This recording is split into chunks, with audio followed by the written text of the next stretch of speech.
नाज़रीन करام, इस वक्त हमारा सेगमेंट है ज़रा सोचिएगा।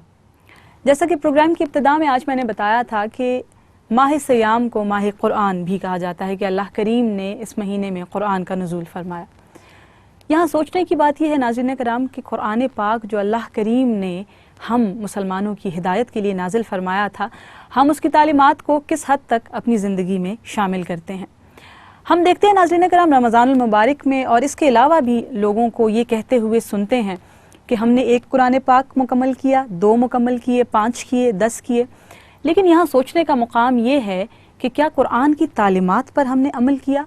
क्या हमने उन तालीमात के मुताबिक अपनी औलाद की परवरिश की है, अपनी औलाद की तरबियत उन खतूत के मुताबिक की है जिसका हुक्म कुरान पाक में है? ये हमारे लिए सोचने का मुकाम है।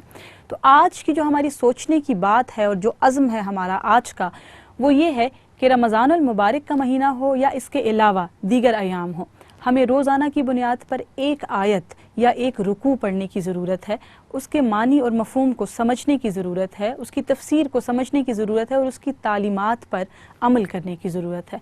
हम में से नाज़रीन करम कितने लोग ये काम करते हैं, ज़रा सोचिएगा। दश्त न समझो इस दुनिया को,